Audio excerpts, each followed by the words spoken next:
Hi guys, আজকে আপনাদের বলবো হোয়াট ইজ লাইফ ইন্স্যুরেন্স। কারণ এই শব্দটি হয়তো আপনারা অনেকবার শুনেছেন, কিন্তু অ্যাকচুয়ালি কি জানেন এই লাইফ ইন্স্যুরেন্স যে আপনাদেরকে করায় অ্যাকচুয়ালি আপনি কি প্রফিট পান? অ্যাকচুয়ালি যে আপনাদের লাইফ ইন্স্যুরেন্স করাচ্ছে সে কতটি পরিমাণে প্রফিটটা কামাচ্ছে? কিন্তু এসব বিষয়ে জানার আগে আপনাদের জানতে হবে প্রথম থেকে যে অ্যাকচুয়ালি লাইফ ইন্স্যুরেন্স এই মার্কেটের মধ্যে কখন আসে এবং ইন্ডিয়ার মধ্যে কখন আসে। এই লাইফ ইন্স্যুরেন্স অল ইন্ডিয়ার মধ্যে বিগ ফেমাস হয়ে যায়, কারণ অনেক সময় দেখেছেন যে তাদেরকে বড় বড় পলিসি দেখিয়ে লাইফ ইন্স্যুরেন্স করিয়ে দেয়। লাইফ ইন্স্যুরেন্স কোথা থেকে শুরু হয়? ইন্ডিয়ার মধ্যে। এবং ইন্ডিয়ার মধ্যে কোন জায়গায় লাইফ ইন্স্যুরেন্স সবথেকে বেশি পাবলিক ইউজ করে থাকে এবং নিজে ইনভেস্ট করে থাকে? অ্যাকচুয়ালি লাইফ ইন্স্যুরেন্স শুরু হয় 1818 সালে, মানে মুম্বাইতে মিউচুয়াল ফান্ড লাইফ ইন্স্যুরেন্স নামে একটি প্রথমে লাইফ ইন্স্যুরেন্স পলিসি আসে অল ব্যাংকিং সেক্টর শুরু করে এবং অল পলিসি সেক্টরে যেখানে মানি আর্নিং পলিসি রয়েছে সেখানে লাইফ ইন্স্যুরেন্স দেওয়ার জন্য এই লাইফ ইন্স্যুরেন্স প্রথমে মার্কেটে আসে মুম্বাই শহর থেকে, যেটা মিউচুয়াল ফান্ড নামে পরিচিত। হয়তো আপনারা নাম শুনেছেন মিউচুয়াল ফান্ড, কিন্তু এই লাইফ ইন্স্যুরেন্সের থেকেই মিউচুয়াল ফান্ডের কিন্তু শুরুয়াত হয়। কিন্তু এই ভিডিওতে বলবো what is life insurance. Actually life insurance শুরু হয় 1818 সাল থেকে 1870 সালের মধ্যে এই লাইফ ইন্স্যুরেন্স মার্কেটে আসে। কিন্তু আপনাদের জানতে হবে এই বর্তমান বেঁচে থাকার জীবনে অনেক কিছু পরিবর্তন হয়ে গিয়েছে, কারণ এই পলিসি তৈরি হয়েছে 1818 সালে, কিন্তু এখন হলো 2024 সাল। তাই এই লাইফ ইন্স্যুরেন্সের পলিসি মার্কেটের মধ্যে পুরোপুরি ডিফারেন্টভাবে কাজ করে। কিন্তু আপনাদের জানতে হবে অ্যাকচুয়ালি লাইফ ইন্স্যুরেন্স কত প্রকারের হয় এবং কোন ধরনের পাবলিক লাইফ ইন্স্যুরেন্স সবথেকে বেশি দরকার। অ্যাকচুয়ালি লাইফ ইন্স্যুরেন্স হয় family life insurance, money back policy, একটা হলো টার্ম লাইফ ইন্স্যুরেন্স, একটা হলো ডেথ পলিসি। কিন্তু এই সব যে লাইফ ইন্স্যুরেন্স রয়েছে এইগুলো ছাড়াও লাইফ ইন্স্যুরেন্সের অনেক ভাগ রয়েছে, কিন্তু আপনাদের মেন জানতে হবে যে পাবলিক সবথেকে কোন লাইফ ইন্স্যুরেন্স বেশি নিয়ে থাকে। পাবলিক সবথেকে বেশি লাইফ ইন্স্যুরেন্স নেয় death life insurance, money back policy এবং ফ্যামিলি লাইফ ইন্স্যুরেন্স এবং টার্মস অ্যান্ড লাইফ ইন্স্যুরেন্স। এই 3-4টি লাইফ ইন্স্যুরেন্স বেশি মানুষ ব্যবহার করে, কিন্তু এছাড়াও আরও অনেক লাইফ ইন্স্যুরেন্স রয়েছে সেইগুলো কিন্তু সব ক্ষেত্রে ব্যবহার হয় না, সেই লাইফ ইন্স্যুরেন্সকে বেশি মানুষ ব্যবহার করে না। চলুন তাহলে আজকে লাইফ ইন্স্যুরেন্সের পলিসি কত নর্মাল ডিপোজিট থেকে স্টার্টিং এবং কোন ধরনের মানুষ সবথেকে বেশি লাইফ ইন্স্যুরেন্সকে ব্যবহার করে এবং কাদের জন্য প্রকৃতপক্ষে লাইফ ইন্স্যুরেন্স করাটা দরকার। কারণ আপনারা হয়তো জানেন যে ওয়ার্ল্ডের মধ্যে অনেক মানুষ রয়েছে এবং ইন্ডিয়ার মধ্যে অনেক মানুষ রয়েছে, তাহলে কি লাইফ ইন্স্যুরেন্স সবাই কি প্রত্যেকে করে রেখেছে? সেটা কিন্তু নয়। আপনাদের জানতে হবে লাইফ ইন্স্যুরেন্সের কাজটা কী, তাহলে আপনারা বুঝতে পারবেন এই লাইফ ইন্স্যুরেন্স করলে আপনাদের প্রফিট হবে না লস হবে। অ্যাকচুয়ালি লাইফ ইন্স্যুরেন্সের কাজ হলো আপনাদের লাইফের মধ্যে এমন কিছু ঘটনা ঘটে যায় যেখান থেকে আপনি হয়তো ডেথ হয়ে গিয়েছেন কিংবা আপনার হয়তো বড়সড় কিছু ক্ষতি হয়ে গিয়েছে, যার ফলে আপনার ফ্যামিলিকে আপনি প্রোটেক্ট করতে পারছেন না, তখন কিন্তু এই লাইফ ইন্স্যুরেন্সটি কাজে লাগে। কিন্তু মাথায় রাখবেন এই লাইফ ইন্স্যুরেন্স বেশিরভাগই কিন্তু কাজে লাগে ডেথ পলিসিতে, মানে যে ডেথ লাইফ ইন্স্যুরেন্স যেটা রয়েছে, হয়তো আপনাদের শুনলে খারাপ লাগছে কিন্তু এটাই রিয়েলিটি। ডেথ লাইফ ইন্স্যুরেন্স যেটা রয়েছে সেই লাইফ ইন্স্যুরেন্সের মধ্যে যে মানি ব্যাক পলিসি রয়েছে, এই মানি ব্যাকের পলিসিটা সবথেকে বেশি এবং বড় কাজ করে। ফ্যামিলি সিকিউরিটি, এই 3-4টি জিনিস রয়েছে যেখানে লাইফ ইন্স্যুরেন্সের আপনাদের প্রফিটের পার্সেন্টেজটা কিন্তু অনেকটাই কম। তাই এখানে আপনাদের জানতে হবে অ্যাকচুয়ালি লাইফ ইন্স্যুরেন্স কাদের জন্য দরকার। আপনারা হয়তো জানেন যাদের গ্রামের বাস করে তাদের লাইফ ইন্স্যুরেন্সের অতটা দরকার নয়, কিন্তু যারা শহরে বাস করে তাদের লাইফ ইন্স্যুরেন্স কেন বেশি দরকার এই জিনিসটা কিন্তু আপনাদের জানতে হবে। কারণ আপনারা জানেন গ্রামের বেশিরভাগ মানুষই হলো চাষবাস করে তাদের জীবনযাপন করে, কিন্তু শহরের মানুষের কিন্তু ব্যাপারটাই পুরোপুরি আলাদা। তারা কোনো গভর্নমেন্ট চাকরি, কোনো কোম্পানি, কোনো ফ্যাক্টরি, তাই এই সব সেক্টরে যারা কাজ করছে তাদের কিছু না কিছু বিপদ হতে পারে এবং এই ভয়েতে তাদের একটি লাইফ ইন্স্যুরেন্স দরকার।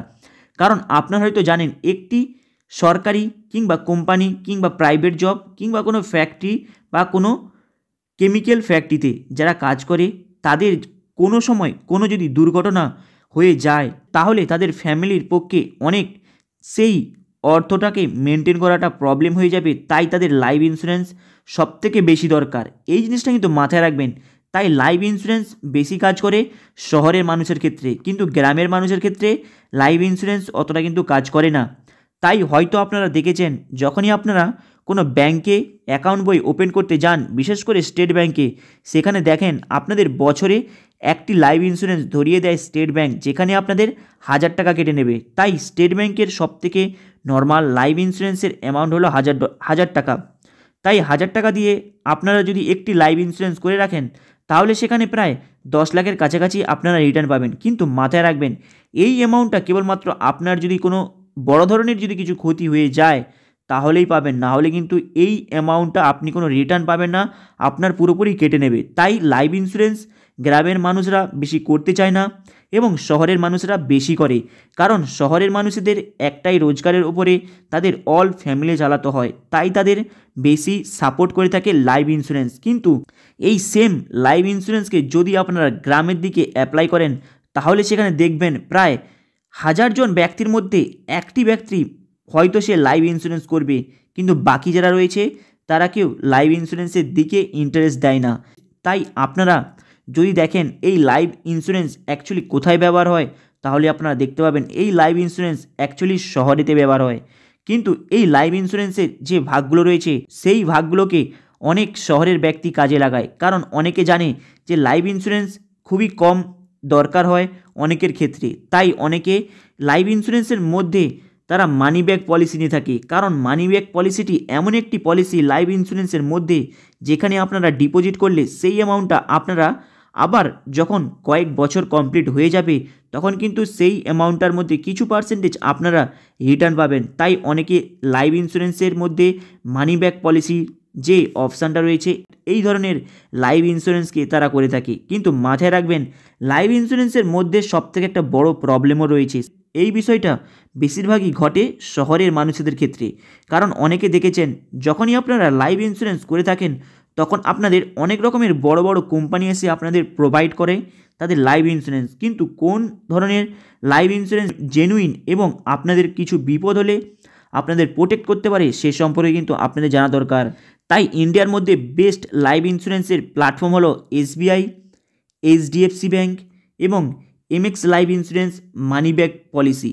এই 3টে থেকে 4টি পলিসি রয়েছে যেই লাইফ ইন্স্যুরেন্স করলে আপনাদের বেনিফিটটা বেশি হবে। কিন্তু যদি আপনাদের মনে হয় আপনারা কোনো অ্যামাউন্ট রিটার্ন পেতে চান না, এবং একটা জিনিস মাথায় রাখবেন যদি আপনারা মানি ব্যাক পলিসিটা নেন তাহলে ভাববেন এখান থেকে আপনারা অ্যামাউন্টের পরিমাণ কিন্তু খুব কম পাবেন রিটার্ন, কিন্তু যদি আপনারা আদার্স যেই পলিসিগুলো রয়েছে সেখানে যখন আপনি লাইফ ইন্স্যুরেন্স করছেন তাহলে কিন্তু সেই লাইফ ইন্স্যুরেন্সের অ্যামাউন্টটা অনেকটা বড় এবং হিউজ পরিমাণে পাবেন।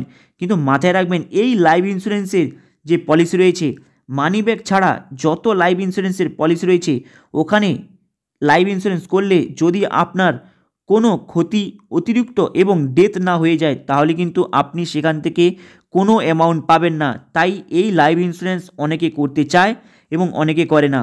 কিন্তু মাথায় রাখবেন এই লাইফ ইন্স্যুরেন্স বেশিরভাগই করে যারা ফ্যাক্টরিতে এবং কেমিক্যাল ফ্যাক্টরিতে কাজ করে, কারণ এদের যদি কোনো দুর্ঘটনা হয়ে যায় এই ভয়েতে এই ব্যক্তিগুলোই সবথেকে বেশি লাইফ ইন্স্যুরেন্স করে। কিন্তু মাথায় রাখবেন লাইফ ইন্স্যুরেন্সের ইনভেস্টের ক্ষেত্রে আবার আরও অনেক পলিসি রয়েছে, যেমন সবথেকে নর্মাল এজের লাইফ ইন্স্যুরেন্সের খরচা হলো 1200 টাকা, মানে 30 বছর যাদের বয়স হবে তাদের লাইফ ইন্স্যুরেন্সের সবথেকে কম রেট হলো 1200 টাকা। এরপরে যাদের বয়স প্রায় 40 বছর হয়ে গিয়েছে তাদের লাইফ ইন্স্যুরেন্সের 1987 টাকা। কিন্তু মাথায় রাখবেন যখনই বয়সের পরিমাণ বাড়বে ততই লাইফ ইন্স্যুরেন্সের 1 বছরের পলিসি রেট তত বেশি বাড়বে।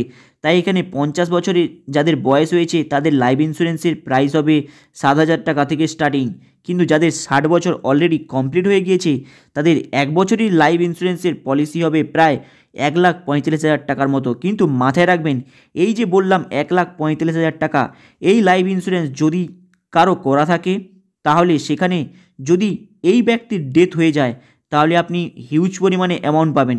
এই পলিসি সবের ক্ষেত্রে হয় না, কারণ এই পলিসির মধ্যে অনেক কিছু নিয়মকানুন রয়েছে, সেই নিয়মকানুনকে ফলো করে এইগুলো আপনারা ভালো করে না যদি পড়ে নেন তাহলে কিন্তু মেডিকেলে সময় আপনাদের অনেক বড় প্রবলেম হতে পারে এবং আপনারা সেখান থেকে অনেক কম অ্যামাউন্ট পেতে পারেন। হাই গাইস, আপনাদের এই ভিডিওটা কেমন লাগলো লাইক অ্যান্ড সাবস্ক্রাইব করে দেবেন, কারণ আপনারা সাবস্ক্রাইব করলে এ সম্পর্কে আরও ছোট বড় আপডেট দেবো। এর ফলে যে কোনো জায়গাতে আপনাদের ইনভেস্ট করতে অনেকটা সুবিধা হবে, কারণ বেসিক নলেজ না থাকলে কোনো জায়গায় ইনভেস্ট করার আগে আপনারা অনেক কিছু গুলিয়ে ফেলবেন। চলুন দেখা হবে আবার নেক্সট ভিডিওতে, চ্যানেলটাকে আপনারা সাবস্ক্রাইব করে দেবেন।